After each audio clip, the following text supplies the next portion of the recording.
Good evening. Hello. Good evening, Jim. Hi, Jim. Hello. Margie, you're looking nice with your sunglasses on or whatever they are. Why, thank you. They're heart-shaped for Valentine's Day. Oh, that's so sweet.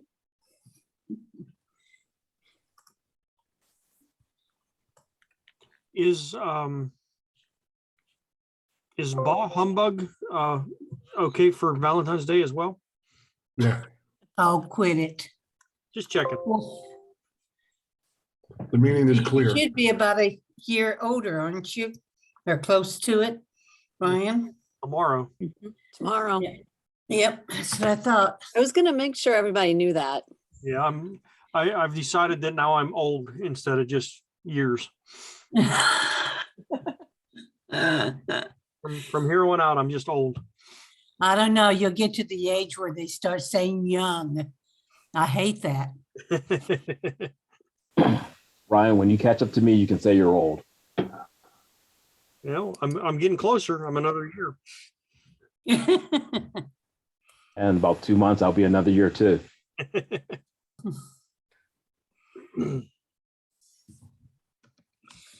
I spend all day, and I know we'll just cut a little bit of this out. Annie and I have been spending all day on that streaming bit.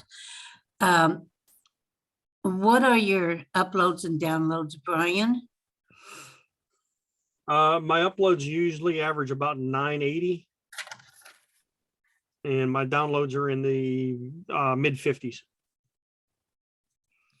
Or I'm sorry, that was backwards. I was gonna say. Downloads are 980s. My uploads are in the mid 50s. Okay. What are you paying? Is that too personal or what? No, I pay $100 a month. Okay.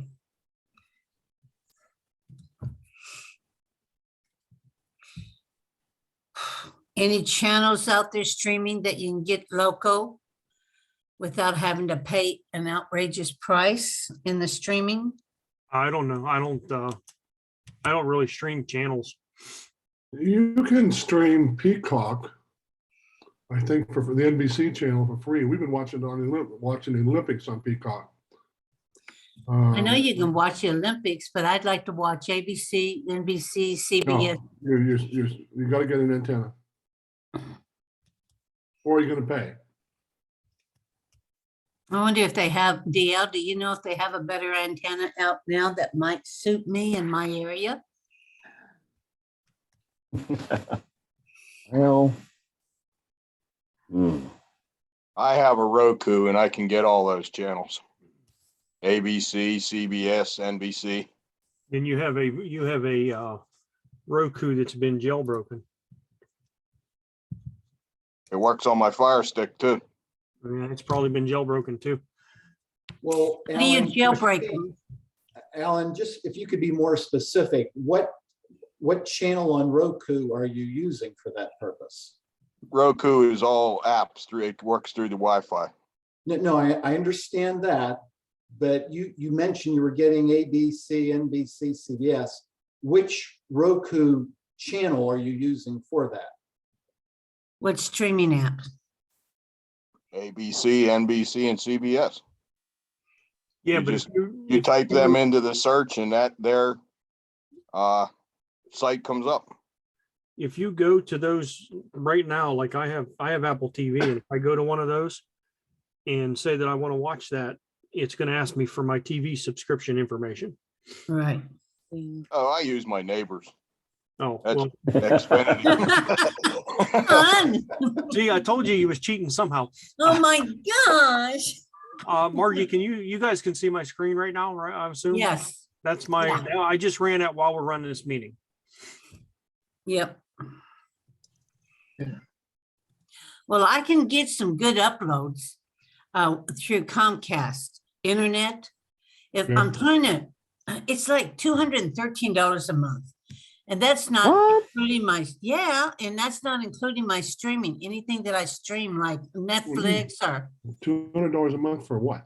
213 just for nothing. What about the That's- phones? Well, yeah, I'm sorry. I had the try, Oh, I yeah. had the landline in the internet and the TV. And it keeps going up. Well, But Annie and I were, go ahead. I'm sorry. Annie and I were looking at it today and it was almost $50 just in taxes and all that kind of crud. Well, I Yeah. paid Comcast $110 a month, and I still have the cable box for reasons that we don't want to go into. But we don't have phones. We have cellular service, which is frankly another $100 for 2 phones. It's AT&T. Yeah, I pay $100 for my internet. It's the fastest internet that they offer in this area for residential. And that's all I have. I don't have anything else from them. I have no TV, no phones, nothing, just their internet. Well, one of the advantages of Comcast, if you have the full service, you can get cell phone service through them very cheaply. I have my Right. cell phones through Xfinity, and I pay $17 a month for myself and my wife, tax included, for 2 phones. Yeah, I do too. I do No, too. it's- Very little data, but I don't need a lot of data. Yeah, and that's 1 gigabyte, and I very rarely, both of us very rarely go over 1 gigabyte combined, and when we do, we pay extra that Same month. here. Not a big deal. It's another $12. Yeah, Not gonna no. break the bank. But I like that because it's, I also have the landline too, because it's part of the deal, and it doesn't really pay me to take the landline out, because then I gotta pay more for the cell phone, so. Yeah. Does anybody have any information to share about the new devices that are coming out from T-Mobile and Verizon, which is just a box that connects to the cell phone towers, this 5G ultra wide, and provides you internet service to your home? These boxes are supposed to cost around $50 a month. Anybody You have any? T-Mobile? Pardon me? You have T-Mobile right now? No, I don't have T-Mobile. I have AT&T right now, and they told me that they have devices, but they're not marketing them yet in Pennsylvania. They're only in Ohio. I went Well, over to the. Well, go ahead, Neil. The real question is, how close are you to that quote unquote 5G tower? What kind of speeds can you get? What, Otherwise, you might be better off just with Verizon or Comcast or normal internet. The information Yeah, I have on the boxes, like you're talking about, John, is that you have to be, as DL just said, you have to be close by the towers. In this area up here, we only have a little bit of the 5G towers, but they're placing them through Uniontown.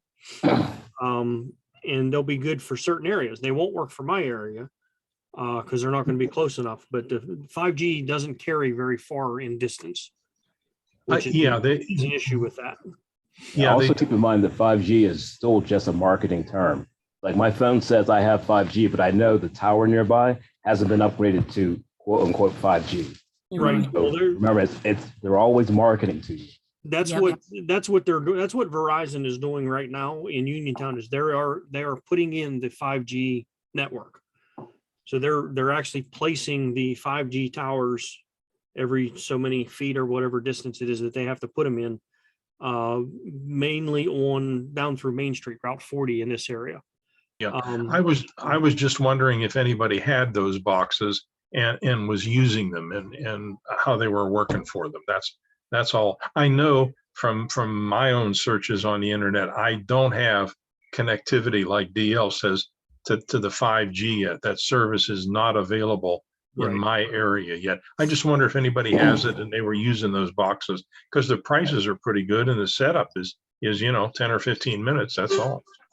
Yeah, we have a few of those boxes at work, and it's mainly for like our engineers when they go out into the field to inspect the transmission line and they still need to connect to the internet. That's what they take with them. Oh, It's battery powered. You can, hook up your laptop like a wireless device, connect to it, and now you're on the internet. It's a portable hotspot then. It's like the Wi-Fi Yeah. card, right? Hotspot, that was the term I was trying to think of. Yeah. But yeah, that's exactly what they are. Yeah, but for them to operate at 5G, they have to have 5G available for them to grab. Right. Right. I find them not worth it for home use. Your internet connection is going to be more reliable and less money. Probably faster. That's the issue that arises with them, is that the 5G network isn't available for them to connect to. at Yeah. this point. Yeah, I looked into one of those today to see if I could get something like that here, but it's not available in my area. I'm in a rural area and Yeah, you're. I pretty much have my choice of Comcast, or Comcast for high-speed internet. Yeah. You're probably looking at 3 to 5 years before you'll see 5G where you live. Yeah, well, I'll be lucky if it even makes it out here. No. Realistic, if you want faster internet, you got to move towards the city. Yeah, Well, Well, you can still get it. If you pay them enough money, they'll run a fiber optic line to your house if you pay them enough money. Yeah. yeah, well, by that time, I might as well move. I For can that see them cost. doing that in Iowa. Our one It was- office downtown, we were specking out new internet, and DQE says, "Oh, you can have up to 100 gigabits if you want it," but that's downtown. Yeah. In Iowa, all That- we that had would be was interesting. satellite for internet. There was no way to get any kind of cable-based internet out there because we Yep. were so far from any of the towns. And I was seriously considering shooting the satellite off the roof, paying to have somebody run a line straight out to us because it was so bad. yeah. If you get all your neighbors together and Neighbors? call up someone like DQE and say, "Hey, there's a group of us who want internet, high-speed internet," collectively, that might work for you guys. Well, just real quick, back to my original question was, how do I get local channels for an economical price with a streaming app, and what streaming app will have them for? I don't want to pay 50, 65 like some of your streaming apps are charging for just local channels. Get a big antenna, put it on your roof or high up on the nearest hillside. How much can I pay you, DL, to go up to the third story? Yeah, you don't have and that kind of put money. an antenna up there? You don't have that kind of money. They're trying to get me to run wires at work. I'm like, no, I am not crawling through anywhere to run wires. No. I'm not running I wires. don't have an Come on. attic. I just have 3 stories up. Nope, nope, nope, nope, nope. Oh, okay. So there is not an app out there that y'all are using for local channels if you're strictly streaming. So right. Margie, I'll tell you what we're doing here in Greensburg. I do have an antenna up in the attic that I can get the local Pittsburgh stations and occasionally Johnstown and Youngstown, but the signals are sometimes pixelated, particularly NBC seems to be an issue on windy days, believe it or not. So you're further away from Pittsburgh than I am. I don't Yeah. think that would be a good choice to go over the air for you. No. As far as streaming though, I cut my cable like 5 years ago. We're currently using Hulu. It's called Hulu Plus. Yeah, I So have it. it's about $65 a month. Oh, I And don't it have the gives plus. you Hulu and then a large selection of your typical cable type stations, as Yeah. well as the local ABC, NBC, and CBS affiliates. And I don't want to have to pay the 65 a month. If I do No. that, I might as well keep with Comcast. That's Okay, my problem. yeah. But Jim, what internets are you using Comcast for your internet? I use Comcast for just internet, and that's about, I think it's $80 roughly in round terms right now. So you're in around 140. That'd be about right, yeah. Okay. Yeah, see, that's what I have. If it was just internet, phone, and what else do I have? Whatever, the landline, the internet is going to be about $140 a month. So if it was just the internet, it's $110 a month. But that's like 1,200 up. Oh no, 1,200 down and 35, although he said I can get 50 off of it, really, up. So, 1,200 down? yeah, that's what he said. That's what Oh, he said. nice. That's I pretty actually fast. talked to an American, that really Oh, surprised me. you must have dialed the wrong company. I'm scared. And that's why they said 1,200, because it's not true. Yeah, I know.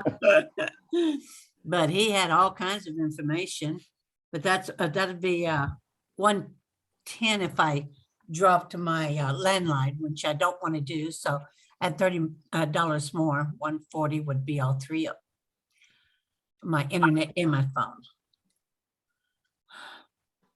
And my hang up right now is local news, local channels, ABC, CBS, NBC. And I don't want to pay the $50, $60, $70 that you have to pay to get those. Well, you don't need to, you really don't need the news, because all you got to do is get up every morning and tell yourself, well, the news is going to tell me the world's going to hell, It's not the truth. and then move on. But I do watch some of the, ABC and NBC, some, Yeah. different programs they have there. And I'm not willing to really wanted to give it up. Yep. And can you get it free if you don't have, can you get it free off of your computer to watch a few of those programs? Some of them. Some of Yeah, them, and some of like them. Yeah, if you go to like CBS.com, they list Uh-huh. all their programs, and you can watch them like the next week. Yes. About that accurate or that live. that's what I told you. There's an app for ABC, CBS, and NBC. Can you download Actually, you them don't even onto need the your app. You TV? just go to their website. Yeah, you can go to their website, or But can you like- download it to the TV? No. No, you have to play it back You on your have to, computer or okay. play it back from your Yeah, TV. If the TV because has Billy the- is not going to go to the computer and watch Browser. his programs. He can't do without Jeopardy. So I've got to be able to bring it in, is what I'm saying, stuff that he watches every day. Why don't you plug your laptop into your TV then, or do a screen mirroring? Yep. I Good actually suggestion. can do that with me, but we're talking about someone that may have a little bit of a problem with doing stuff like that. technologically challenged. Very technological. He's smart in so many areas, but when it comes to anything to do with the computer, is Carolyn on? Hey, No. Margie. Hey, just- Margie, hey, Yes, Marge, yes. you sound like one of our clients. All right, guys, let's get started with our meeting. It's Oh, okay, I'm sorry. We need those Wednesday night meetings for stuff like this. All Yeah. right, go ahead. all right. So tonight, I believe Rob is going to be talking to us about a photographer. What else do we have going on tonight? I have an outing at the end of the month. We have to, we'll be going to the Heinz History Center. So that's coming up before too long, because we're halfway through the month already. So looking forward to that one. And I think that's about all I have as far as business wise goes that I need to speak about. Is there anything you guys need to come up with as far as that goes? I got one item, Brian. Okay, Jim, go right ahead. Well, actually, two, I guess. And just a reminder for Margie and Beth, in case they have forgotten, but the SWIG meeting next week, they're giving a presentation. Oh, not next week. I think it's the week. Is it the week? Oh, is it the week? I'm sorry, the week after next. Oh, my goodness sakes. The thank you. 24th. That's Sorry, next week, Mark. isn't it? That's next week. It's That's next next Thursday. week. Yes, the 24th is next 24th is week. So next that is week. next week. This is February, guys. It's a short month. And we Oh, also my have a late goodness. opening meeting. The 14th is the latest we can have our regular meeting, right? Yeah. Second Monday. Yep, absolutely. Oh, my goodness sakes alive. Sorry for the bad news, Margie. Oh, man. Jim, I do not like you tonight. Dang. Okay, the other item I had was just a reminder for everyone. Those of you who want to submit photos for the show at the Westmoreland Museum, the deadline for that is Tuesday, March the 1st. That's all I got. All right. Anything else for anybody else? Can we speak of the award that somebody may have received at one of the showings, or do we want to wait on that? Jim? Well, go ahead. I don't know. Jim, Oh, you talking to me? I'm talking to you. Oh, so I assume this is what you're talking about. Yes, I had a Emma. photo selected for the, was it the Southwestern Pennsylvania Council of the Arts? It Yes, was a Emma. show at the Ligonier Sama facility. It ran like December through about a week or so ago. Yeah. And yeah, what I think actually, Margie, to be honest with you, I think that photo I had Marty put in the newsletter back late last year, but it ended up winning a award of excellence. And then it ended up selling at the show as well. Oh, nice, Jim. Good. Nice, Yeah. Very Congratulations. good. Good. Congratulations. Thank you. nice. It You was know, I a, want to say I've watched a lot of SAMA showings and stuff, and photographers is not that easy to win a reward there. So I was very proud when Claire showed me Jim's and said that he did win one. yeah. And for those of you who, the photo is a looking out the window at the W.A. Young and Sons machine shop down in Rice's Landing. Those of you who went to the Mhm. photo walk there a couple of Yeah. years ago. Mm-hmm. Cool. So Jim, you're professional now. Yeah, definitely. Yeah, you betcha. I'm going to start giving my social security check back to the government. Yeah. Right. Better be careful. So that means that you cannot stick with us amateurs then. You have to kind of go up the tier. Oh, I didn't know that. Better be careful saying stuff like that. This being recorded and then posted online. You want me to cut that part out there, Jim? Well, hey, in all honesty, so I do my taxes online using TurboTax. Of course, one of the questions is, do you have any other sources of income? I lie.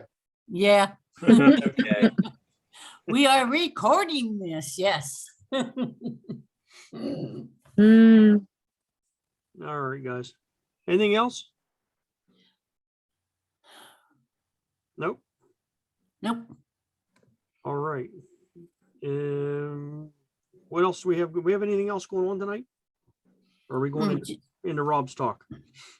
That, or we can do a couple of critiques if, you know, we've taken quite a bit of Rob's time, I'm sure. Rob, how much time do you need? I can go an hour probably easily. I have a lot of video to show and I need to go back and forth, and I can cut it shorter if you want me to too. So we can All just right. see how it goes. And if I'm going into too much detail, we can speed it along and do something else. So I'm flexible. Okay, Margie, you want to do about 15 minutes? Yeah, we can do it quick. And then that'll give us a little bit of time for a little extra time for Rob, and we'll go through. And if we have any extra time at the end, we'll come back to do a couple critiques. How's that? All right. Oh, I just went blank, totally blank. Here we go, share screen. Share. Okay. I'm telling you, I'm too much research today. mm-hmm. Okay. Can y'all see it? No. Nope, don't see anything. Okay, let me.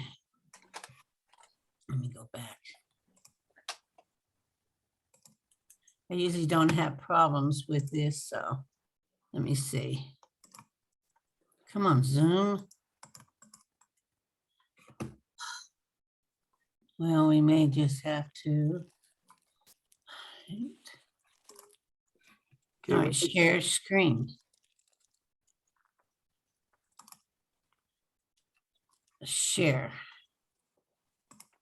Hey, there you go. Got it? Okay.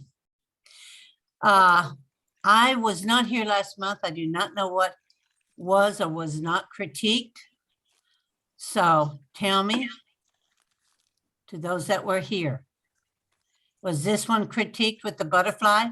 No, No, Not Okay. online, no. not on Zoom. No, just Okay. separate conversations over it. Do you want that one, or do you want me to go to another one for you? Oh. Rex? Oh, this is my work. Yeah, you take the butterfly. There's a before and after. This little fellow was flying around with one tail feather. And if you hit the other shot, I don't know if you can do that with this. Can you hit the other one? There we go. All I did is in Photoshop, I cloned the right tail over to the left side, and then I had to cant it out a little bit so that it faced the other way. And that's it. That's all there was for that one. This one was this is the first one that I tried using that new LRC masking. And oh, wow, I love it. I've been spending a lot of time on that. And a couple of minutes ago, before we started here, I put 3 more up on Reddit that I took out in Arizona when we were out there, when I was out there as a guest of Dennis and Barbara. Well, let's go ahead and critique this one. Sure, sure. This was I don't do the critiquing. I'll leave I that. know, I'm I waiting think for it's great. somebody else. I like all the, Always start with something positive. I like all the leading lines. From the lines that are on the floor, from the railings on the sides, leading down to the ball on the end of the ship. I really like it in black and white. I know, Brian, but I do like this one in black and white. Not knowing what the colored one looks like. Like the subject.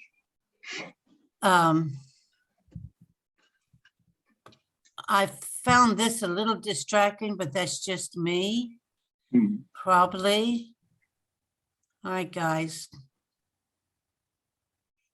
Y'all pitch in, say something. I really like the shot. I found it visually stunning. It drew me right in. The lines that I think Annie pointed out are spot on and from my view as well, like the way it leads you to the ball. But I would add the one critique that Margie said, that area there, the railing kind of that's on the sky on the right-hand side is a bit distracting. That's the only negative I see on that.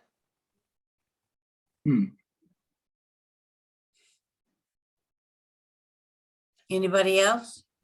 Yeah. The bright part of the sky, a little bit too bright, and I would have made the ball brighter.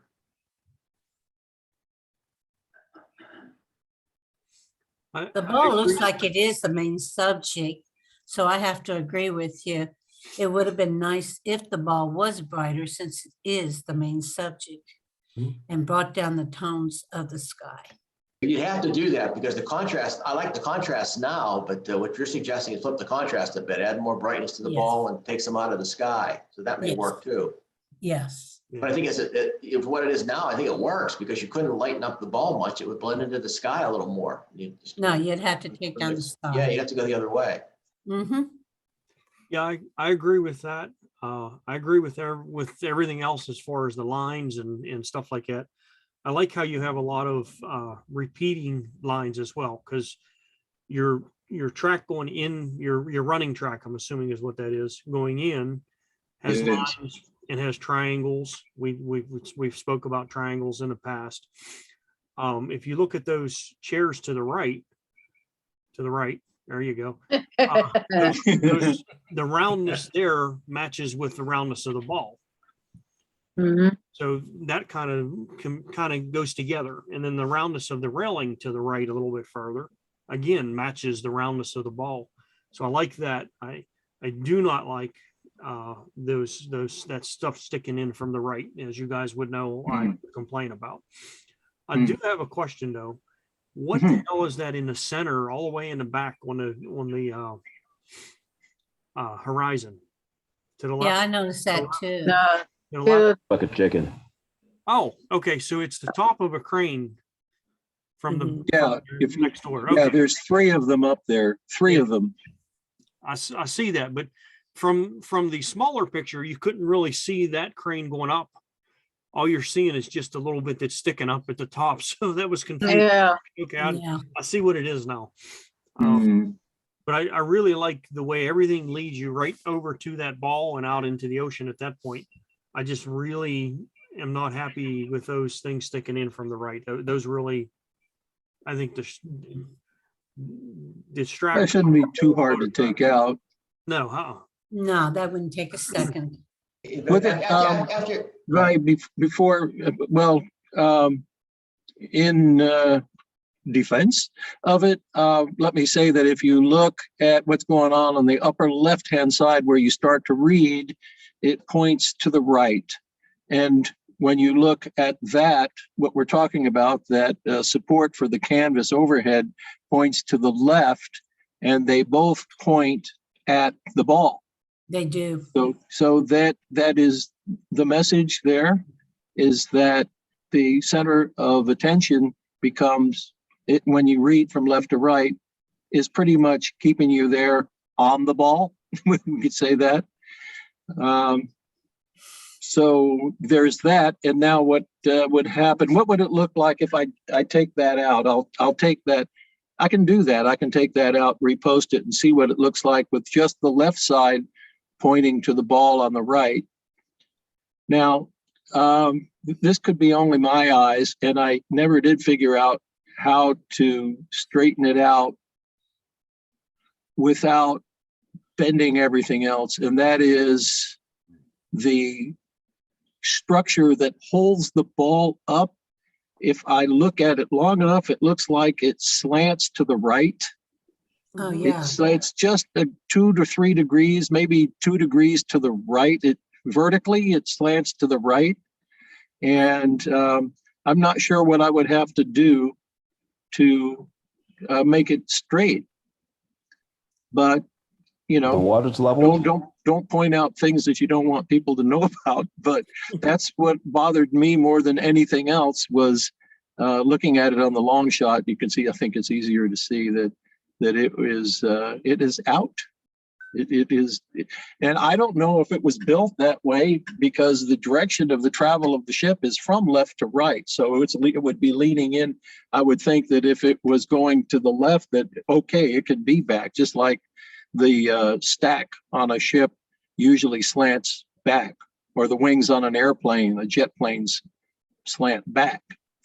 Rex, in Lightroom, you could try the guided upright tool, where you'd only have to draw 2 lines. The first line would be on the stand that's holding that ball to tell it that you want that to be vertical. But then I would draw another line on the horizon to say, I want to keep this horizontal. And in an instant, it'll redo the picture. I don't know if it'll solve the problem, but it's an alternative to try. Oh, John, I'm going to try that. Thanks. Okay. Yeah, that's a good one. No, I've not used that feature that way. I didn't know how to use the tool that way, but I can try it. Yeah, give it a try. I think And it'll fix it. I'll take the awning out of there too and see what happens. Okay, that's 2 jobs. That's 2 things I can do there. Okay. Okay.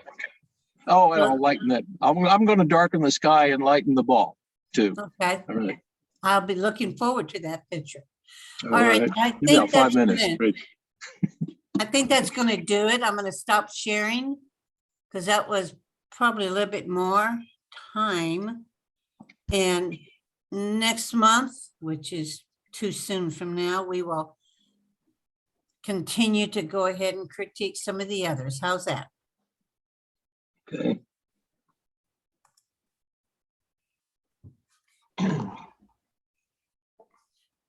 Are you there, Brian? Yeah, go ahead. Rob, just go ahead and get started there. Okay. I have a quick question. If I share, I should share my screen so I can go from app to app, right? And then share the sound.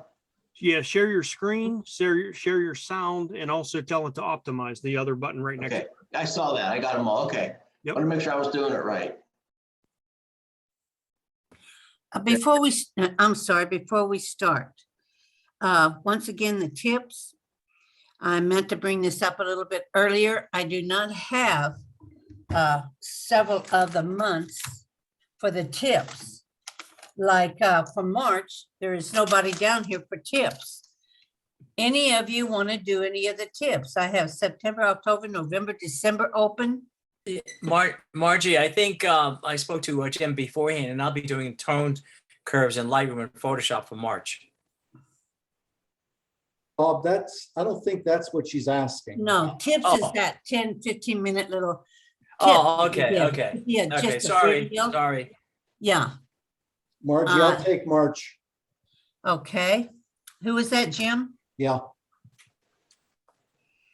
Okay, how about May? All you have to do is look for YouTube and a video on anything to do with photography and then show it. Easy, guys. All right, I'll hit you up again next month.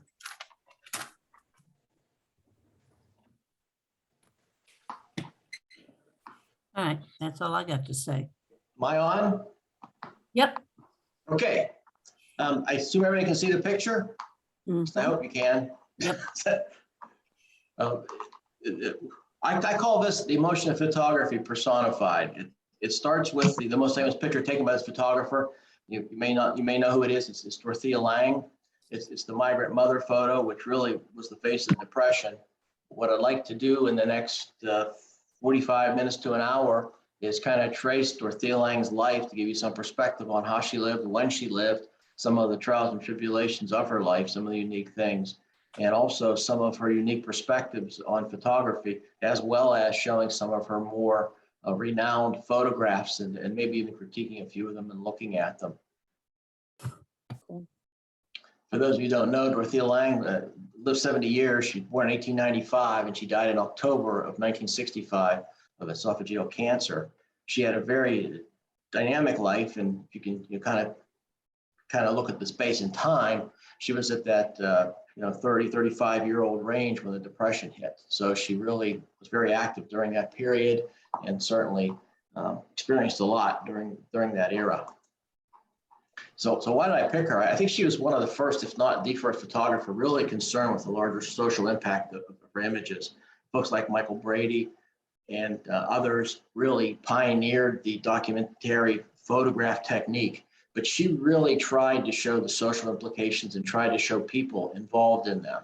I think her work spoke more towards art than some of the other documentary photographs. And I think that's one of the reasons she was chosen for the Museum of Modern Art's first retrospective solo exhibition for one photographer in 1966. What you'll see here is interesting. In the previous slide, we said she passed away in 1965. She actually passed away 3 months before this exhibit opened, but it gave purpose to the last few years of her life as she went through her entire trove of photographs and organized and reorganized them, grouped them, and got the exhibition together. So that was a nice kind of epilogue to a very interesting life. Now, in researching Dorothea, I found a very good video from American Experience on PBS, which I've downloaded. And during this, I'm going to go to it and show segments of it. Since I have to go back and forth and find it, so be patient with me to find the different segments by time. But I think it really helps to understand what's going on. There's some clips in there that the film is actually pulled together by Dorothea's granddaughter, and there's actual clips of her on there talking, mostly at the end of her life as she's pulling together this Museum of Modern Art exhibit. So some of the things she said, there's also some really neat things in here that I just had to highlight because I think they speak to just general photography. I like this one. I challenged myself. I would go down there just to see if I could grab a hunk of lightning. And let's face it, anytime you have the camera in front of you, that's what you're trying to do. You're trying to grab something that's unique and trying to grab it quickly. And I just love that quote. And this one too is along the same vein, but it says, there are moments when time stands still. You hope it will wait for you. That fraction of a second captured on that tiny piece of film. And adding to the art side of it, she talked about art being an act of total attention, which means there are no accidental pictures. There's always a lot of work to go into a great shot and a lot of thought for the composition and many other elements of the photos that we, of course, talk about quite a bit in this group. I like this one too. Your file negative is your biography. And after I read that and having worked with all the people in the club, I realized most of you have a much better biography than me. So I got some work to do. And I think the essence of what she was trying to do was in this quote as she's preparing for the Museum of Modern Art exhibit. She says, I want to extract the universality of the situation, not the circumstance. And that was in a direct comment to the Depression era photos, when they're just not Depression era photos, they're photos of people in different conditions. And there's some universality to it. It's not just that point in time. And I think that's really looking at the larger perspective. So let me go now to the first video segment. This one talks about her early life a little bit. She had polio as a young girl at age 7, and then she decided to really want to be a photographer without ever having owned a camera, which I think is interesting. So here's the segment. As a teenager, she played hooky a lot. And I really have a sense that she probably walked around New York and saw all sorts of things, including perhaps exhibitions. I decided almost on a certain day, well, I was going to be a photographer. This was before I even owned a camera. My grandmother was very independent. She often walked the length of Manhattan and found herself drawn to the gallery of Alfred Stieglitz, where the work of photographer Paul Strand was also shown. She apprenticed to Arnold Ginf, who was committed to combining the practice of photography with something considered higher at the time, and that is fine art. It's a curious thing, isn't it? How a person will pick a profession out of the blue. But that's just what I wanted to be. She was Robert, there's supposed to be a lovely picture. young woman, but she knew that she walked. I'm sorry, what's that, Annie? So was there supposed to be a picture? Yeah, I went to the screen. I thought you can't see the movie? No, the only thing we're doing, I'm hearing voice. That's it. I don't see any Same here. picture. Same here, just sound. Just I don't know sound. why that is. Does anybody know why it's not sharing? Well, what's strange, Rob, is we actually see the play arrow and the pause arrow when you do it accordingly. But it's just so we're seeing your screen, but for some reason the video itself isn't showing. Wow, that's surprising. Probably probably because that part of it is supposed to be the software, not the image itself. It's just in the software that the starts and stops images or graphics in the software, not in the video, unless you just downloaded the whole thing. Well, I'm trying to rent it off an Amazon Prime Video player. That's what I'm doing. Yeah, but it should share. If that's on your screen and you're sharing your screen, it should share no matter what. You're not sharing, you're not using multiple screens, are you, Rob? No. Okay, then it should share. If you want to try stop sharing and then reshare, see what happens. Yeah. Well, I thought of one more thing, just a second here. And that is in the Zoom software itself, you can turn a picture on, you can turn a picture off, you can turn the sound on, you can turn the sound off. And I think you can do them independently. And I don't know if that's what the issue is, but there is that capability in the software to do that. Well, I don't know let's try this. I'm going to try and share the Prime window by itself and see if that changes it.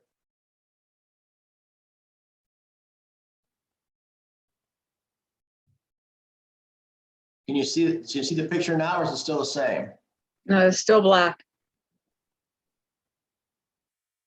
In the I'm gonna upper I can see right, I can see your cursor. I can see your the controls, but there's no Yeah, you image. can't see the picture. I No. know why this isn't working.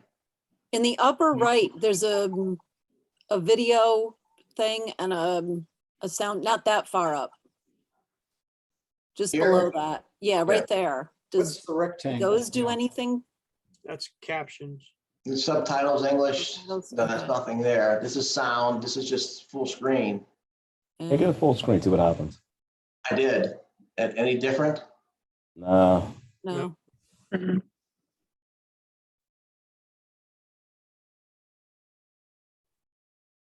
Well, that's gonna make this difficult.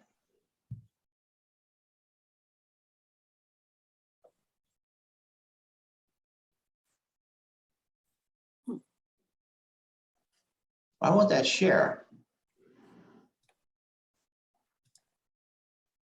Is there a chance that it's protected somehow? I don't know. It's not like I pirated. I bought the thing. It's not like it's. I bought it. Because I know if we're watching something from Disney, I can't take a screenshot of it. I didn't try and take screenshots of it. I just thought I would show it like this, so I figured it would work. But That's all right. Well, we can hear it at least. So yeah. Yeah. Yeah, but the problem's going to be later when a lot of the pictures that I want to talk about are on here. They're not. You have to see them on the video because I was Hey, freezing the video. Rob, were you able to see the video on your side? Oh yeah, it's fine. That's why I didn't question it. I was surprised when you chimed in and said that. I just assumed everybody was seeing it. And we can see your taskbar. We can see everything on your taskbar. Yeah. Yeah, that's I'm here at the Prime Video as well. When I do this, can you see the video pop up? No. Yeah. no, it's black. Well, no, but I mean, we can see the graphics from the computer. Yeah, I mean, it's telling us, how long the video is, and then your arrows in the center, but that's it. Yeah, so I don't know what to do, guys. I'm sorry, I didn't realize this would be a problem. I would have tried to pilot it first. I just didn't assume this is going to be an issue. Can you open up this video in a different browser? What browser are you using? It's a Prime Video app. It's not in a browser. That might be why. Can you open it up in the browser? Just go to Amazon, log in, and I could try that.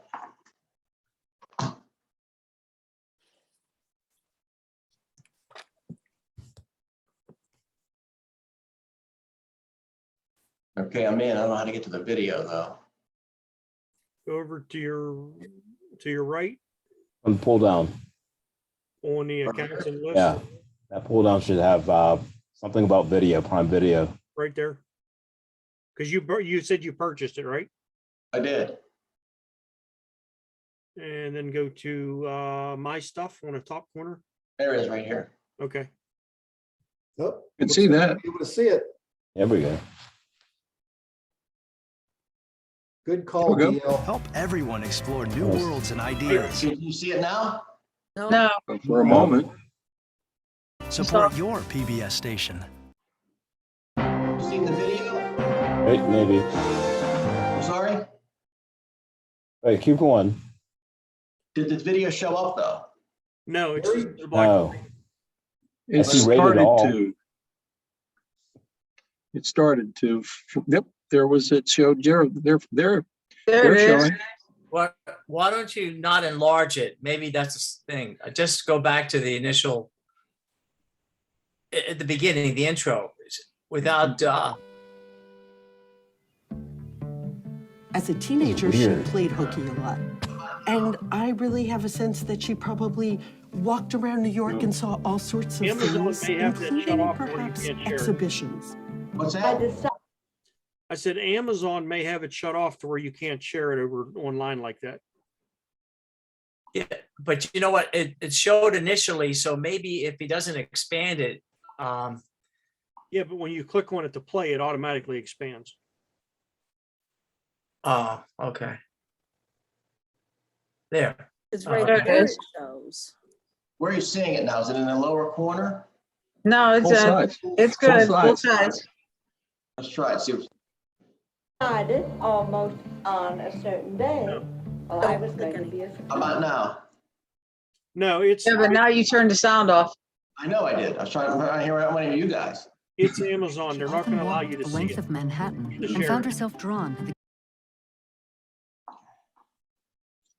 the X-ray.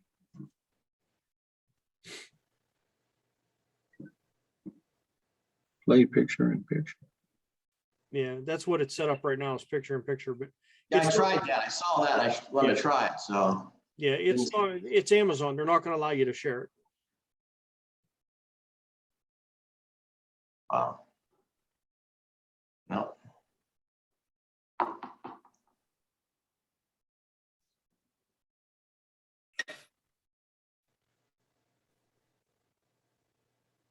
I don't know what to say. I mean, I can go over some of the slides I have, but it's not quite what I had planned to do.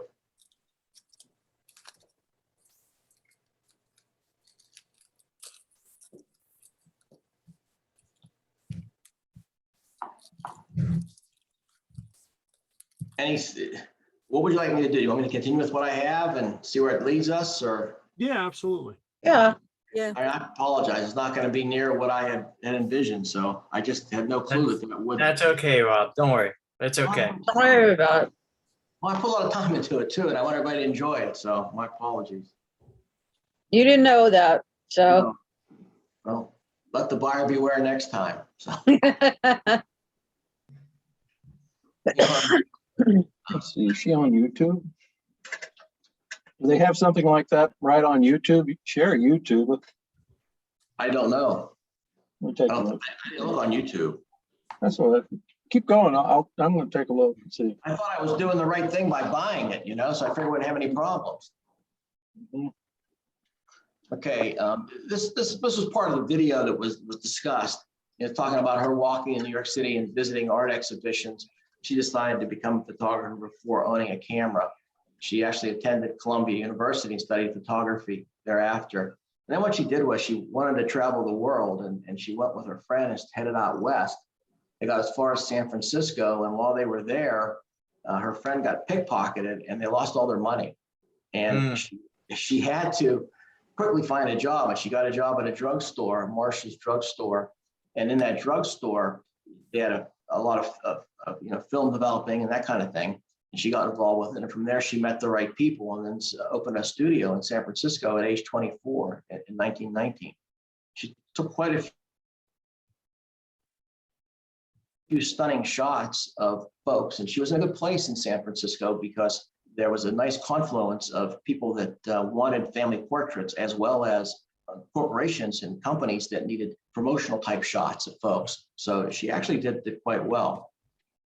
She met an artist, lived upstairs, a guy named Maynard Dixon. He was a painter, mostly of landscapes, and they fell in love. He was 19 years older than her and already had 2 or 3 children. He was well known, and with her growing reputation. Hello? Her growing reputation as a photographer and him kind of made them, I guess in today's terms, you'd call them a power couple. And the advantage that Dorothea had from her affiliation with Maynard, he was a bit of a muse to her and really kind of not forced her, but positioned her more to focus on the art aspects of her photos. They went on one of the trips, he like to do a lot of pictures in the Southwest, and he ended up going to the Southwest area and took Dorothea with her and got her to focus a lot on those landscapes down there. As he was down there shooting, she was photographing. So some of the work conflicts, she had 2 sons born to Maynard in the late 20s. During the Depression, he had to travel, and she was stuck at home with her stepchildren, her 2 kids, and then trying to run her studio. And as the Depression came on, this got to be much worse, and she actually had to board the children. And while they were both out working, as this happened, our relationship continued to fracture a bit with Maynard. and her relationship with her children actually got a bit stilted.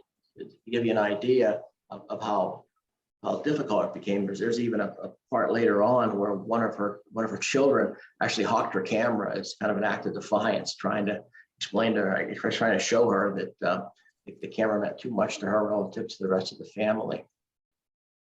In 1933, that's really like the worst year of the Depression. She became more concerned about the human condition than portraiture.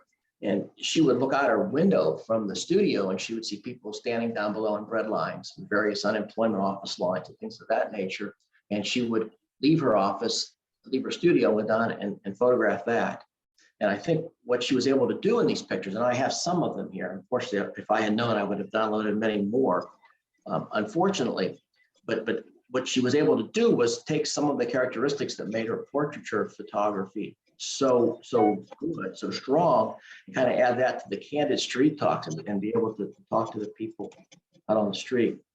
This is really one of her first documentary photographs. It's called The White Angel Bread Line. And it was a bread line at this White Angel company where they were handing out food. And what it did was it was published and ran in various newspapers. What it did was it evoked kind of a national sympathy rather than scorn for the hungry and the homeless. It was a very powerful photo. If anyone wants to comment on what they see here, I find it very interesting that, you know, the shot of most of the backs of the heads, everybody trying to get somewhere, and one poor guy just knows his turn's not coming up for a while. He's just sitting there patiently waiting. And that's really all a lot of folks had to do during that period.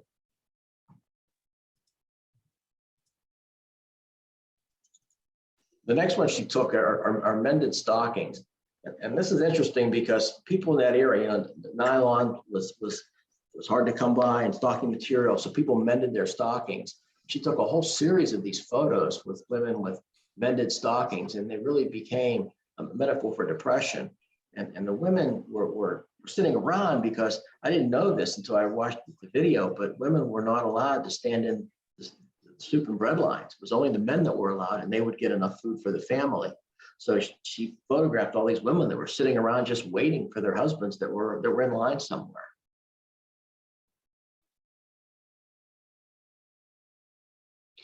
One of the things she did that was very interesting, and I wish I had some pictures of this, there was a longshoreman strike in San Francisco in 1934.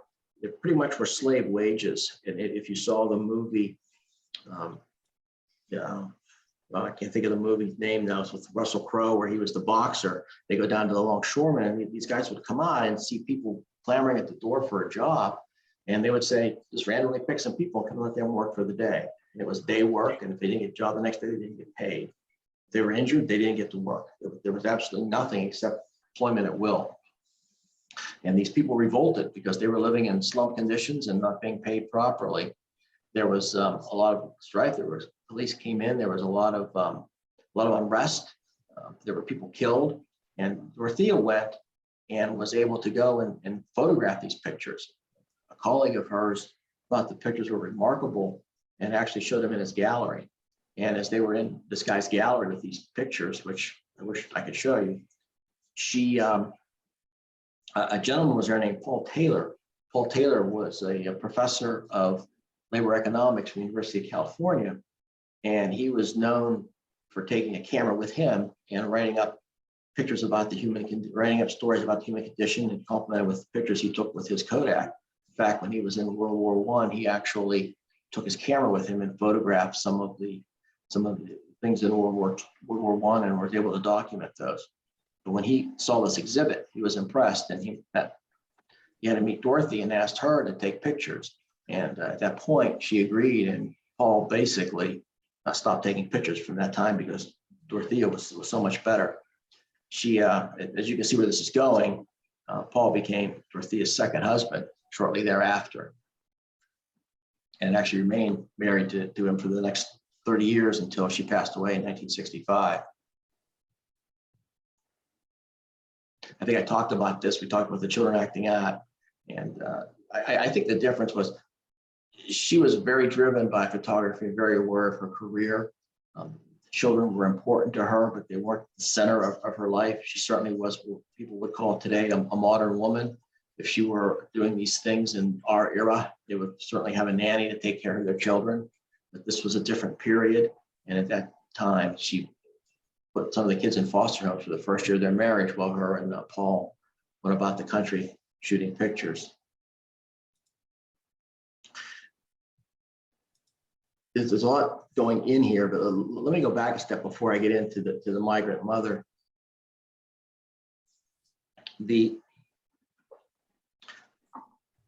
What happened was there was this new committee, the Resettlement Administration. The Resettlement Administration was part of the New Deal, and it was set up to reduce chronic poverty. Resettlement Administration actually became renamed the FSA, or the Farm Settlement Administration, because of Paul Taylor's renown as an economist. They asked him to work on it, and he made sure that Dorothea was by his side. And he sent Dorothea's work to a guy named Roy Stryker, who was in charge of it, and he recognized the emotional side of photography and hired her immediately. She started taking photographs of the depression, of these depression people. This particular one, this is at the end of the day when she was driving through an area and she saw a sign that said for pea pickers, and she went over and she went and saw this family there. What had happened was that the field had frozen and there wasn't any fruit or any peas to pick, so they were just living off what they could. She walked up and shot about 7 images over 10 minutes and took a picture of a woman named Florence Owens Thompson. And Florence was born in 1903 and passed away in 1983.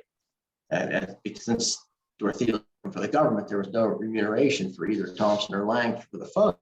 What's interesting about it is the picture was picked up by San Francisco, and the pea pickers, and as soon as it was picked up, the pea pickers received 20,000 tons of food from the federal government within days. So the impact of the photo was not just an iconic vision that was turned into a stamp and copied many times, but it was also one that did a lot of good because it started to highlight the plight of these peoples and how difficult the migrant farmers had it.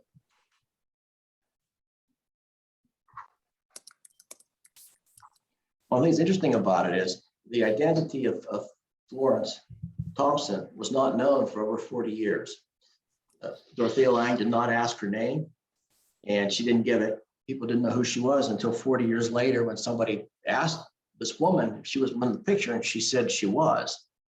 I think the family felt they were a bit abused by it because they received no remuneration, and this has become quite the iconic photo.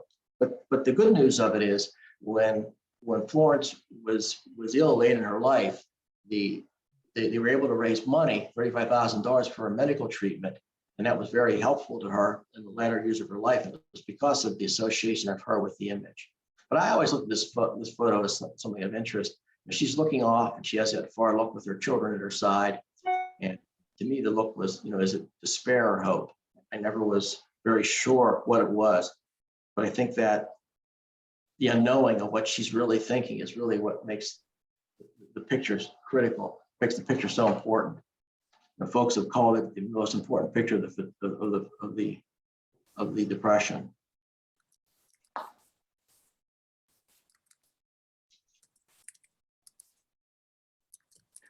This is the one I like. One of the things that they did, they also were very tied into the Dust Bowl. And maybe when I get through some of these slides, we want to try to pull some of these pictures off.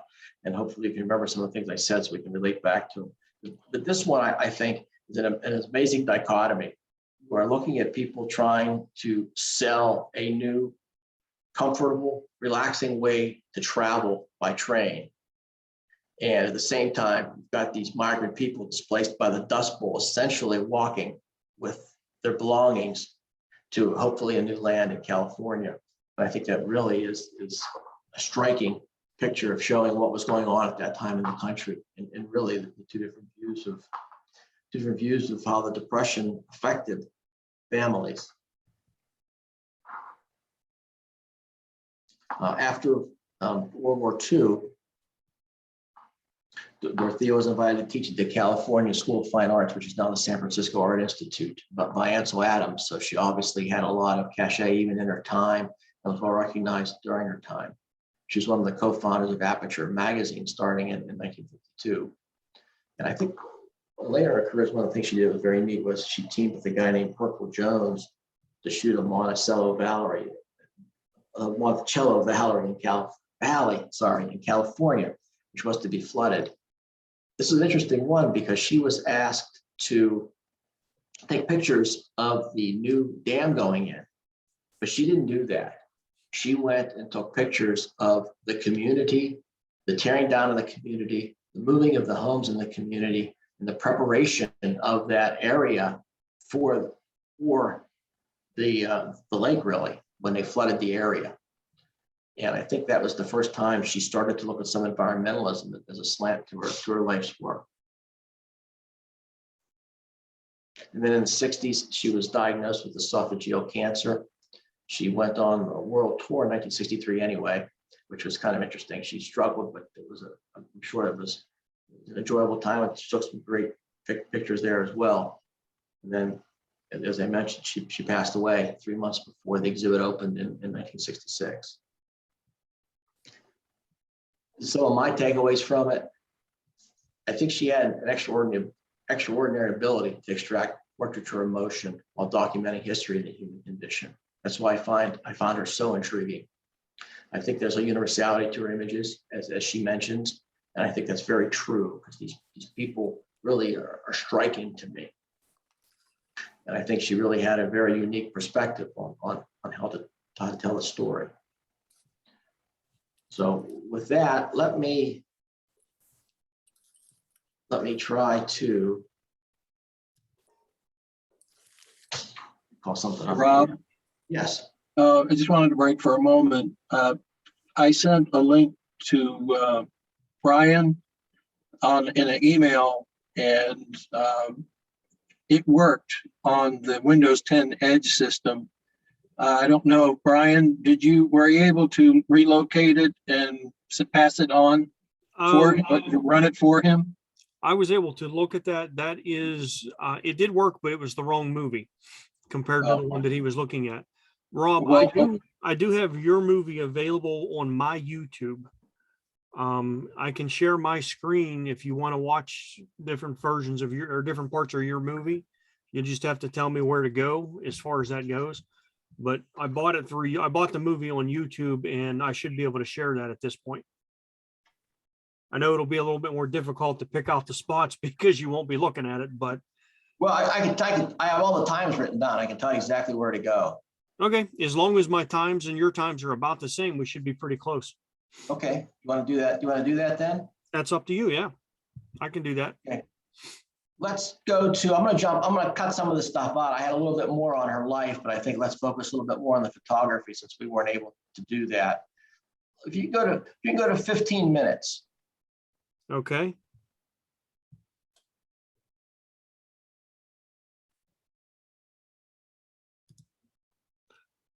All right, let's see if this starts out where you're at. Let me go share my screen at this point, I guess.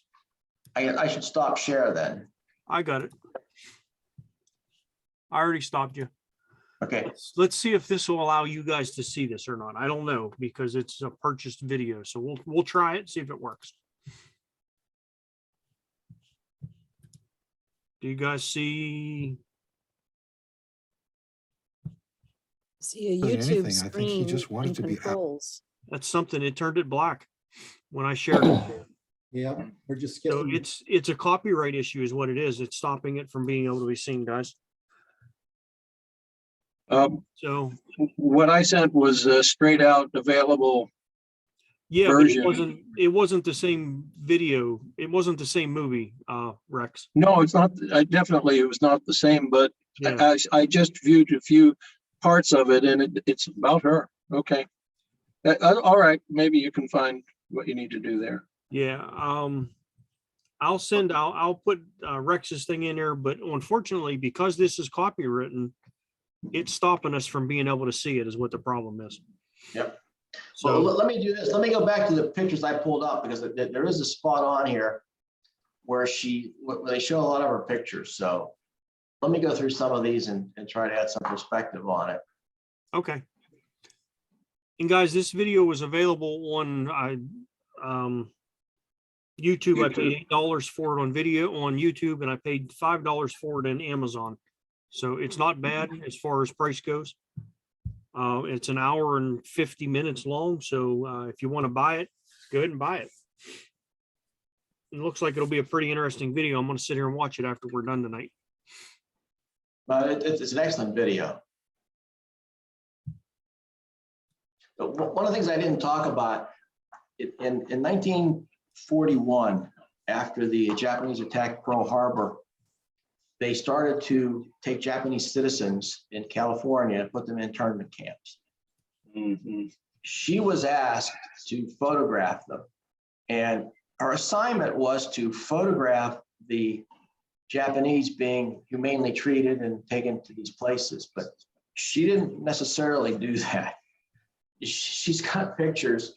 Here she shows the ironic nature of these Japanese children saying the pledge of allegiance to the flag right before they're being displaced from their homes, leaving their pets behind, leaving their belongings behind. And another thing she did was she took pictures like this one.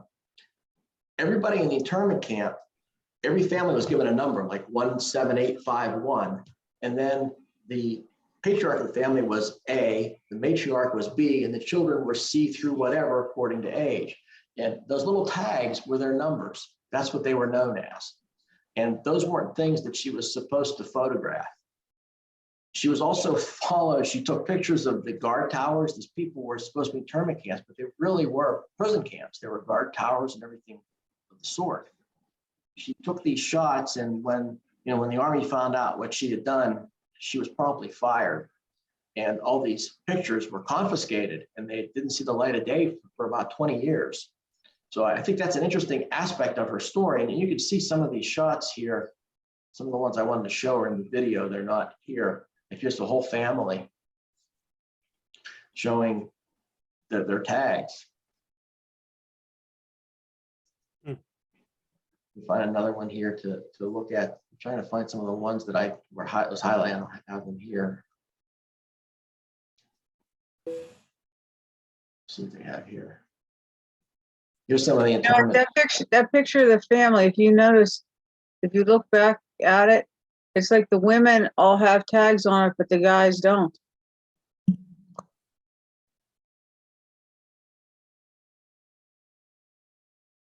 And here's the camp. You can see how Spartan the conditions were. It looks like a military barrack or a stalag, really.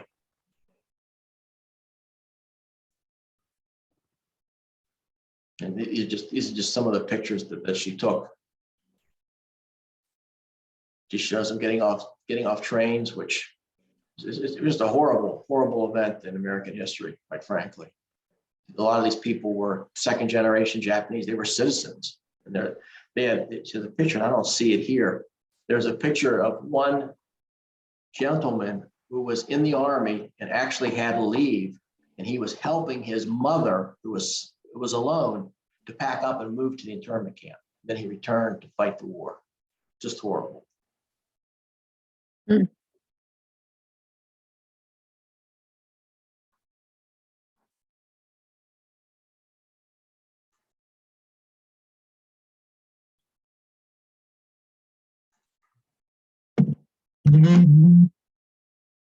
Find some more here to show. Another thing interesting in the video shows all 7 of the pictures. This is one of them that she took of Florence Thompson, and maybe they're here. You can see them all. You can see the difference. That's the last one she took. You can see the difference. They all have some. That's just a close-up of it.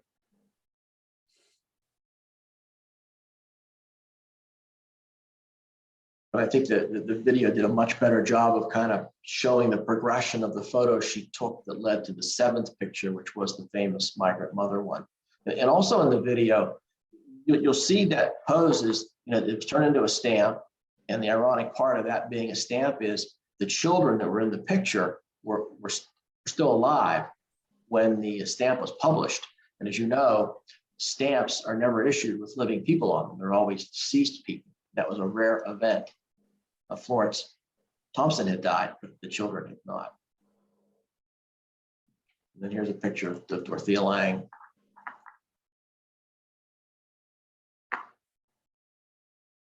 So, Rob, what kind of camera did she use? I don't know. She had a Leica later in her life, a 35 millimeter Leica, but that's not why she shot most of these pictures with. They were 4x4 formats. She was holding a negative, but I don't know what the camera was.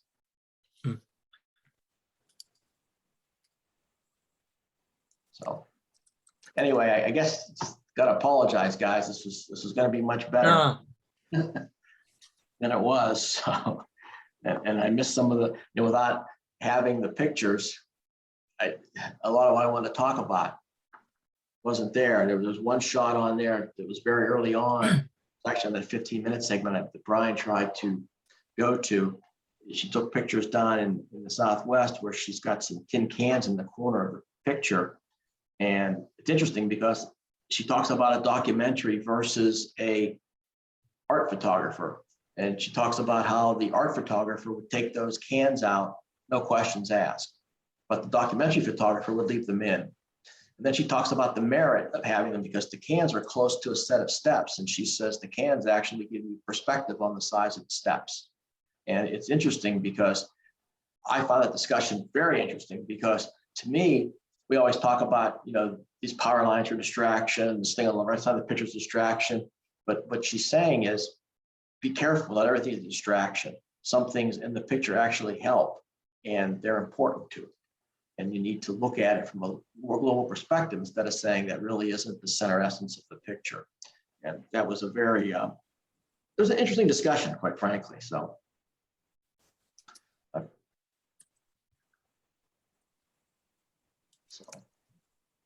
This is another famous image, and this one I want to talk about. This is from the Dust Bowl. I'm trying to look at my notes here where I'm trying to find this.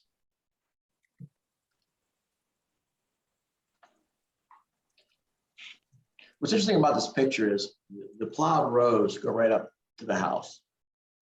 And what's happening here is this is a farm that's now been mechanized. This is in the mid to late 30s. It's a farm that no longer has a family. It's a farm that is now run completely by machines, not by traditional farmers. And I'm trying to find the numbers. There was let me find it in my notes here.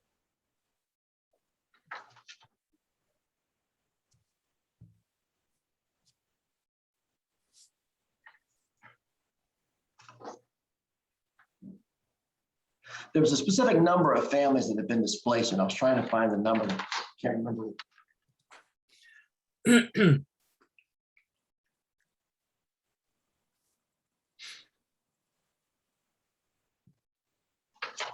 No, I can't find it quickly. Sorry. But it was like 100 families were displaced by this. What's interesting here is the house is just in the middle, and this picture, the lines of this picture really draw you into the house. I think it's very interesting.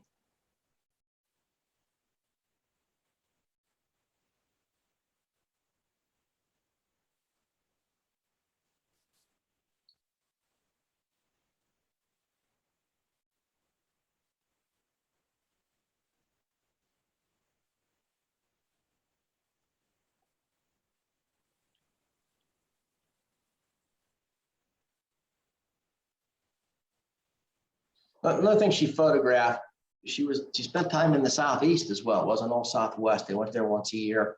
And one of the things that they had photographed were sharecroppers. And she took a lot of pictures of African Americans, which you can see in some of these ones down below here. These African Americans were talking about their plight and how they were essentially still in a form of slavery because they owed so much to the sharecropper, the owner of the land. And this is an interesting photo because you see these African American folks here, in a place behind the white sharecropper. This is the guy that owned the land and really ruled the roost.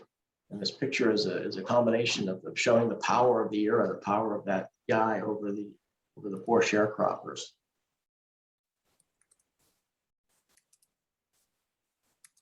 So, well, I think I should end here because I'm kind of babbling, and again, I really apologize for not having the video, because not only did the video rob us of some better information, kind of robbed me of my flow and being able to kind of go through this in a methodical fashion that I had planned. So it kind of jumped around a bit. I greatly apologize for that, but You're fine. Yeah, thank you. no apologies needed, Rob. It's very good. Nope, Very you're good. fine. These photos are very interesting. Rob, yeah, no problem at all. I was going to suggest this would be up to you or Brian. Is it conceivable for, since both of you have access to the video itself, could you record it with your phone, if you will, and then play it back to us possibly at another meeting? I can work on it. I can try to do something else with it. I don't know if the quality would be, reasonable or not, but that might be one way around it. One of the things I found it's interesting. I downloaded this on my desktop, which is a PC, and when I was fooling around, 10 minutes before the meeting, I noticed that if you have it on your Mac computer, there's supposed to be a clip editor in there to clip stuff out. I didn't see that until obviously too late.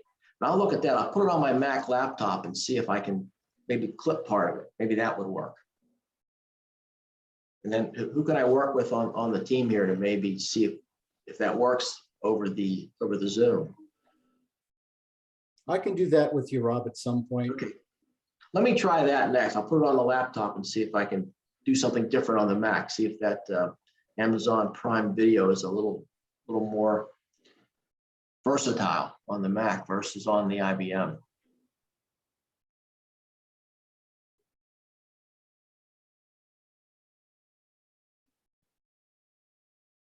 Again, very good, Rob. At least it's a nice intro into this famous photographer. That one photo was very capturing and iconic, but nice intro to her. Well, thank you. I appreciate that.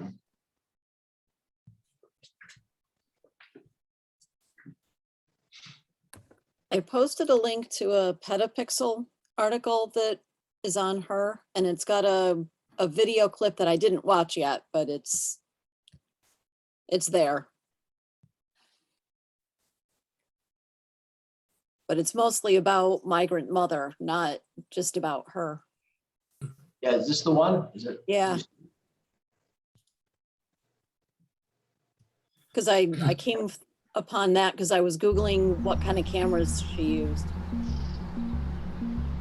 In March 1936, Dorothea Lange was driving through Is it? Can you see it? Yep. Yeah. Pomo, California, on her way home after a long day of work for the Resettlement Administration, a New Deal agency created by FDR to relocate struggling families onto land developed by the government. Lange was a photographer. For the last 15 years or so, she'd made her living taking portraits of the San Francisco elite, but after the Great Depression hit, she left her studio and began to document the effects of the crisis on residents of the city. On seeing those photographs, Roy Stryker immediately hired her to work for the government on a project that would involve documenting poor rural workers in a propaganda effort to elicit political support for government aid. Lange was riding home, having finished her work, film ready to be sent back to Washington, when she passed a pea pickers camp. Pea picker was a name given to poor migrants from eastern cities and towns who moved west, often to California, looking for farm work during the Depression. At this camp, an early morning frost had killed the crops, so some 3,000 people were left in their makeshift homes with no work, some starving. But Lange passed them by, exhausted from the day's work. It was 20 more miles before she turned around. She didn't stay at the camp long. In about 10 minutes, she would be back on the road again, but not before taking one of the most iconic pictures in the history of photography. Here's how it happened. On arriving at the camp, Lange is immediately drawn, as if by a magnet, she said, to a family huddled under a tent. This is likely a test shot. There are a lot of things that make this composition unpersuasive. Only the child in the middle, for example, is offering her face to the camera. The oldest daughter on the chair doesn't seem to notice the camera at all, and the mother turns away, clearly defensive, not wanting her picture taken. So Lange talks to them, as she's learned to do after working this beat for a long time, and she helps the family arrange themselves.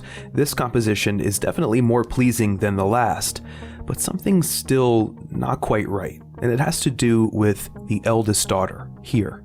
Remember, these photos have a purpose: to evoke sympathy from voters that would translate into political support. As James Curtis points out, having an older daughter as well as 3 younger ones could suggest to some that this woman wasn't taking the right precautions in family planning and was less deserving of support, or in other words, less like them. So Lange cuts her out. She captures or stages a breastfeeding scene, playing on the religious symbolism of the nursing Madonna, but the picture may have been too extreme for viewers of that time. What's more, it was clearly making the mother uncomfortable, and Lange is starting to realize that she is the key to the scene, specifically her face. So she alters the angle, asks one of the children to come back in, and you can see the woman easing up.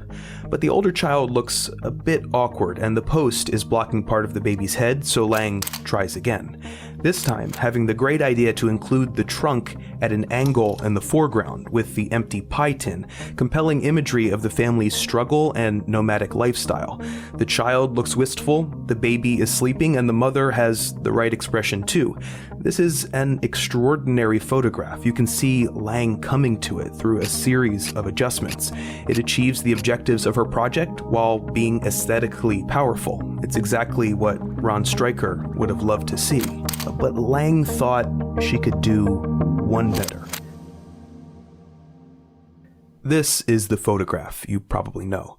I don't think you can really appreciate it until you understand the 10 minutes that came before. A lesser photographer would have milked the children's faces for their sympathetic potential. Lange even tried to do that herself, but by the time she arrives here, she knows exactly what the focus needs to be. The daughters' faces turned behind their mother's shoulders communicates that message of family, a family of the right size, mind you, without taking away from the central face or the eyes, which seem at last to let down their guard as they search the distance in worry. The face is so important that Lange has the woman put her hand on her chin so that her arm points to it. It's a technique that she's used before. Anything that took attention away from the face would hurt the power of the image, which also explains why Lange had a darkroom assistant remove the woman's other thumb here, where she was holding the post, so that she could keep her other hand to her chin. All this manipulation, of course, speaks to the fact that there is very little spontaneous in this iconic image of so-called documentary photography. It's supposed to communicate a candid truth about the moment, but this is anything but candid. Whether that diminishes its power is up to you. For me, being able to actually see the steps of Lange's craft enhances her work. It gives the photograph a third dimension. Almost as soon as it was developed, this photo took on a life of its own. After it was published in a San Francisco newspaper, the government sent 20,000 pounds of food to the migrant camp at Nipomo. Stryker fell in love with it and sent it all across the country, after which it came to define the Depression in the American consciousness, and on a deeper level, it became the archetypal image of struggling families in any era. A second thought, a skilled photographer, a mother, her kids, and 10 minutes in 1936 that will live forever. Next time you have an instinct to turn around, listen to it. Hey everybody, welcome to That was really good. I'm glad you found that. Thank you.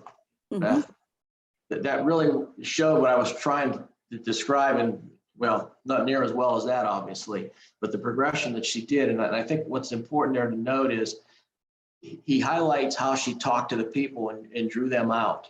And what's important about that is if you look at her pictures, she's able to draw that out on virtually every picture when she has people on there. They're all engaged.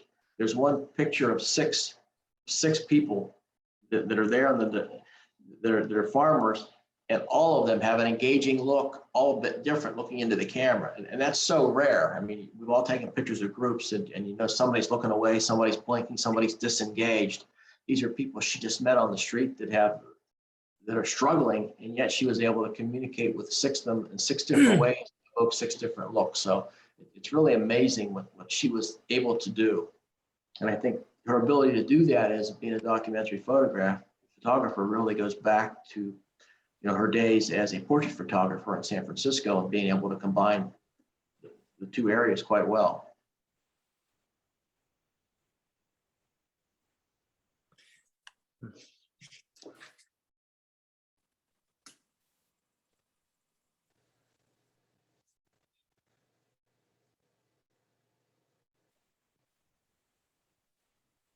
Yeah, just a question. I mean, she took a lot of photographs of her era.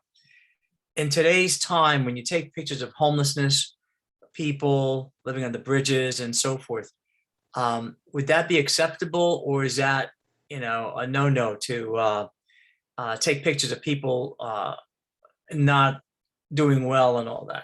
I don't know. I just pose that question out. I mean, are there ethical bounds that we must adhere to now that she did not have in those days? I mean, what was acceptable then is not acceptable now. I It's don't know. acceptable. That's part of journalism. Excuse me? It is acceptable. That is part of journalism. If we did not take the pictures, we would not know in the future what our past looked like. So yeah, take the pictures of those that are struggling. Those that are homeless. Her approach was her approach, hey, I'm working for the government and I'm documenting this, or was it just I'm taking pictures? Because, to your point, Margie, if you're going to do that, then, if you're documenting for the future, if it's journalism, then you're with some group, right? No. And if you're with some magazine or some newspaper, then they're going to be documented used a certain way. But if you're just people with a camera like us, people are going to be more skeptical because how are they going to be used? So I think that's where the ethics come in at. I think photographing it to document it for some legitimate use is perfectly fine, and you need a photographer that knows what they're doing. But to take the pictures is a little dicey, I think. I disagree. I think that we do need to take those pictures, and yes, we do need to document. They may be on the internet that we put them. We may put them in a book, but the pictures need to be taken. We cannot ignore what is going on in the world. And you don't know where your picture is going to end up. Most of the times we put them on the internet. I think the problem with the news is not necessarily the pictures being taken, but the perspective spin put on those pictures. Yeah. Right. That's the catch. Yeah. What you see in that picture may not be what is true because somebody has added a different perspective voice-wise that gives you a different view of that picture.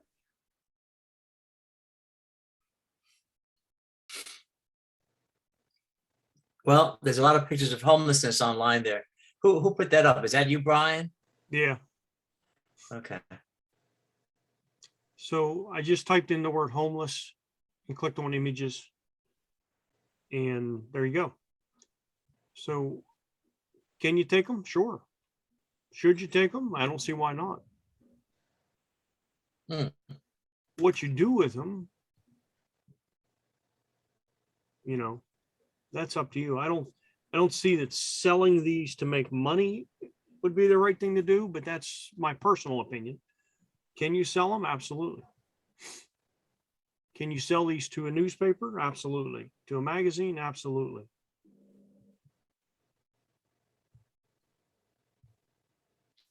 But I think how you do it is more important than actually doing it. So showing a picture like this, we're not showing a person's face, like this. I think there's a way of doing this without embarrassing the person. Is something that I would consider while doing this. Is how am I showing how am I showing the person? Something like this. It still tells the story, but you don't need to show the person's face to tell that story. That's a good point, because it could be embarrassing to that individual who doesn't want to be in that position. And it's true.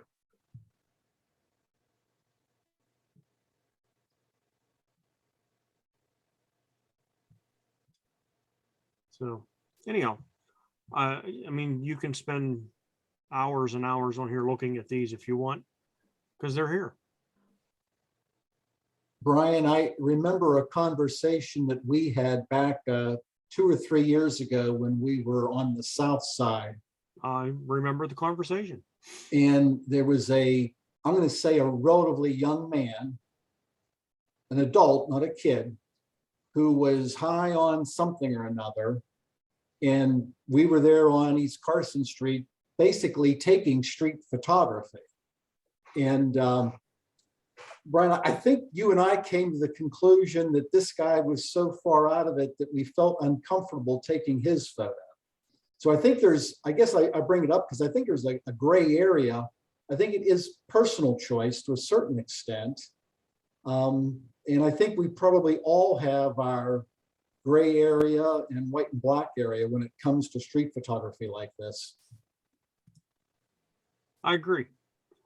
I said it's all in what you're willing to do, but to answer your question, Bob, yes, you can take the pictures. There is nothing that says don't do this. But how you use them or what you do with them, like this, I think this is a very powerful shot right here. I think that tells us a huge story. Where did you find all these pictures, Brian?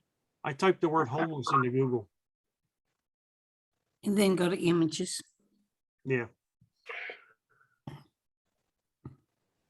So, Anyhow, I said it really is important to, if nothing else, document it. And I'll be honest with you. I've spoken when I was in the city a lot. I've spoken to homeless people, and if you really just talk to them, now some of them are some of the ones that I spoke to were completely, for lack of a better term, insane. And you really couldn't talk to them, but a lot of them you really can sit down and have a conversation with them. Yeah. And they'll allow you to take their picture. You know, they don't mind at all most of the time. And I would speak to them and sit down and talk to them, give them a couple bucks, or buy them something to eat. That's right. As part of the getting to know them process. And I think you can get some extremely powerful images if you take the time, other than just stand on the other side of the street and try to take them with a long lens. Get to know, go and talk to them, find out, ask them questions. Most of the people that I talk to that way were happy to talk to me because they like being seen as a human and not as a, as something. To capture the gravity of it all. One time, our church sponsored meals for the homeless down at the Boulevard of the Allies. And I was at a table and next to a van that had underwear. And this gentleman came up and he said, "Can I have a pair of underwear?" And I said, "Sure." So I gave him one. Then he said, "Can I have another one?" And I said, "Sure, here's another pair of underwear." They were clean, rolled up and all. And then after about 5 pairs of underwear, he left, and I'm saying, what is this guy going to do with 7 pairs of underwear? And then the thought hit me that we have the capacity to wash our underwear in our washing machines, but they have no washing machines, and therefore they have to put on this underwear for several days and then probably discard it, and that's how they manage. And everything is in a bag. The most important thing is the bag that they carry everything that's in their life, from clothing to blankets. And you see a whole spectrum of people. There was the last time we were there, the most tragic thing was that I saw two mothers who had two babies with, two young toddlers with them. And I said, you know what, that could be my daughter. And it hits you in the gut, because sometimes, I mean, these people don't want to be there, but because of life circumstances, whether loss of a job, things like that, or, drugs, or just the mental capacity, they're on the streets, and it's tough. I mean, and the shelters are only for one night. Once they go into the shelter, they have to leave the next day. It's not like they're there for about several days and all that. So, and that's why they move around a lot. And we had the meal early because they had to get to the shelter right away before it got filled up. And that's their day-to-day existence. They wash their clothes. I do know this. They wash Right, their I mean, clothes yeah, at a wash. They go to a filling station, same place that you bathe, and you wash your clothes at a filling station bathroom. I know the one and only time I was in LA, I was absolutely surprised at how many homeless people there were. I did have one lady, I walked through downtown LA the one time by myself, and there was one lady, I was trying to take a picture of her from across the street, and I think she had some, she saw me in reflection of I was trying to take her picture, reflection in the window of the liquor store. And she turned around, she says, I see you over there trying to take my picture. She didn't want that. But then I had another lady that was walking with a walker, and she was crippled up. And she said, you can take my picture if you'll give me a quarter for a cup of coffee. I gave her, so I did take her picture, but it was just really amazed me, the amount of people, the number of people. There was also we took a bus tour to see some of LA, and the bus pulled into this one area, and across the street from the tourist area, there was a park, and it was just nothing but small tents, like you were just seeing in there, and people, homeless people through the whole park. I mean, just, you couldn't have gone to the park to like go sit on a bench and enjoy the park. It was just nothing but homeless people throughout the whole park. I was just like amazed, because I know we have some homeless people here, but not the numbers of the people that I saw out in LA. I just could not believe it. Just unbelievable.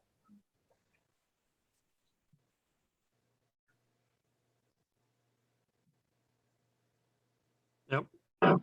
So anyhow, Bob, a good question. And I think you hit it on the nose, Brian, that you could take it, but be tactful and all that. I think just to be respectful, and that's the bottom. I think the bottom line. I think the biggest thing is that you have to remember that they're homeless people. They are people. They're not homeless things. They're not, they're not right. They're not a picture of a street sign that you found. They're people. And if you treat them like people, the vast majority of the ones that I spoke to, of people that I spoke to that were homeless, were happy to just talk to you. They enjoyed being have a conversation with you. Now, as Jim brought up, the gentleman that we saw that day, he was high on whatever, and there was you weren't gonna have a conversation with that gentleman because he didn't know where he was at, so that's kind of the opposite of it. There was a fellow one time down in downtown Pittsburgh that I was photographing, and I had started out photographing him before I had tried to go talk to him, and he seen me and lost his mind. And I don't know why, but I just put my camera down, I turned around and walked away. But he was not happy about me taking his picture. And he was an amazing musician. He was playing a trombone. And like, I would love to have stood there and photographed him for an hour while he played the trombone. And I'd have been more than glad to give him money, but you know, he didn't want me taking his picture. So rather than cause a confrontation, once he noticed and got upset, I just walked away. But the vast majority of the people that I spoke to didn't mind me taking their picture at all. So I think when you get to know the person, you have a better picture too. You put more of a soul in there because you understand what that person is, who that person is, than just doing a snapshot. Yep. Not to get off the subject, but what about the WPS classes? Are we going to have them this year? No, New photography. Carl, you're on here now. If you're able to talk, can you tell us if we got our spot? Carl. Can you hear me now? Yep. We don't have it. It's like a little bit of certain thing. I just have been living a nightmare and have neglected to get that particular other additional item done yet. Okay. So all for the delay. Okay. So we will have it. I'm about 99 and 9/10 certain. I can't tell you exactly when, but it's all but a given. Okay, because Even the pastor said I was active now. We're 2 weeks away. 2 weeks away from when I need to start this class. And we need to advertise now. Yeah. I can get it to them tomorrow if they're having a church meeting. Okay. The council. I can hold it and start it in April. Oh, Hold please, it for another please, month. please, please, please, please. If that will make it easier for you to get the spot, that's fine. I can do that. Yeah, That'll give us a little more time to start to prep for, to advertise for it. So if that's what you would like, not April, in March. Yeah. Yeah. We're in February, March. Yeah, April. I don't know what month it is, let alone what day it is. Come on now. Yeah, I know. I blew up my computer, lost a lot of files and software and whatnot. And I've been trying for 3 weeks. The new one isn't due until March the 9th. Guy's supposed to come in tomorrow and set my existing back up because I blew the motherboard out and he doesn't know how to install RAID. So I have no idea when I'm going to get back in line, even with that one right now. Okay. So if it'll make it easier for you to get our classroom settled down and all that, that's fine. I can just hold off until and start it in April. That'll give us a little bit of time to advertise it and try to get it out to people and see if we can get some people interested in taking the class. Amen. Okay, we'll do No that. pun intended. I got the note sitting right in front of me. Okay. All right, we'll do that. I'll hold off for one more month for the start of the class and we'll go from there. All right. Incidentally, are you planning on advertising? We'll advertise. I will advertise on, I take a Facebook ad out, which is normally where the majority of it comes from. We'll also put it in a newspaper or two. Okay. Something like that. So we'll get it out there. I just, I need the confirmation that that's where it's going to be so that I can list that in the ad that's where it's going to be, because people will do it if they know where they're going to go to, Okay. Got it. All right. Hey, Brian, speaking of advertising, I'm down to about a half dozen or so of the WPS business cards. Is there any chance that you'd have another production run of those, another production run of the cards sometime in the future? I don't think we need to do that. I just need to find the box. Oh, you still have some? I have a box full of them. Yes. Oh, well, I'll take a large handful whenever we have the opportunity. Okay. I will search for the box. And then if I I'm can't out find at the a box, I'll park. just order more. If I'm out at a park and I see someone who looks like they're serious about photography, I'll stop and chit chat with them a little bit and then hand them a card. Okay.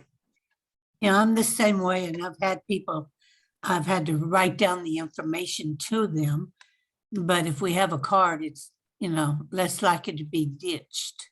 Right. Okay. I will look for them. All right. Well, guys, that brings us to just about the end of the meeting, I guess. And my check is in the mail. Your check is in the mail. Okay. All right. I paid today through the website. I seen it. Okay. Every day I wanted to go and do it, I was either at work or driving, and by the time I got home, I forgot all about it, and I'm like, shit, I'm just gonna do it. Yep, I seen it. Yeah, if you haven't paid your dues, please do so. I am going to February. So after this meeting, or after we'll say after the SWIG meeting this month, anyone that has not paid their dues will not be getting any more invitations for anything. So we were kind of a little laxed on that for the last year or so because of the whole coronavirus and all that crap. But at this point, it's we gotta get back into paying dues. So You might want to post a list of people who have and who have not paid. okay, I can do that. I paid. Yeah, I think I paid too. Well, I have not. Put me on the have not list. Yeah, I paid last month through PayPal. Yep. Oh, All right. I at this point, and I know this is early in the week for me because it's Monday, but I at this point plan to go to FIPS on Sunday. I've got to start going to FIPS because I went and renewed my membership, so now I got to go to justify me spending the money for my membership. So I'm planning on going Sunday. Yeah, First, isn't there a new exhibit, Hawaiian flowers, starting soon? yeah. Give me 1 second. Right now is the orchid and tropical bonsai. Tropical Forest Hawaii opens on the 19th. And the Garden Railroads is open right now too. So I think no matter what's there, I'm going to, will be good. What's Sunday's date? Sunday's 20th. Sunday is 20th. So, 20th. The 20th. so the Tropical Forest Hawaii will be open Sunday as well. So that looks like it'll be a pretty good time to go. And when is the and it's the 27th is Heinz, right? Right. So it'll be the following Sunday is Heinz, the 27th. What time are we meeting down at Heinz? I have to see what time they open, DL, but we'll be meeting at basically open time. Typically within a half hour of that. Or Heinz History Center. Heinz Annie, do you work on Sunday? This coming Sunday, I sure do. I am down to myself and my part-time guy that works 2 nights a week. So I am now working on Sundays. Except for the 27th, I will be going to the Heinz History Center.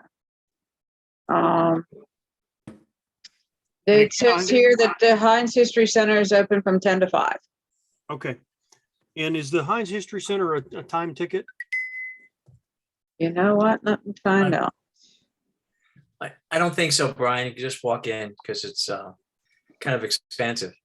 Last time I went about a year, last year it was not a ticketed time slots. It says time tickets available online. Time Yes. tickets, the Heinz History Center and Western Pennsylvania Sports Museum, Fort Pitt Museum, and Meadowcroft Rock Shelter. Purchasing time tickets in advance is encouraged, but tickets are also sold at the door. So you can do it either way for Heinz History Center. And how much are the tickets? Hang on. Hang on. History Center tickets. $18. 27th. 15 for seniors. What do they consider senior?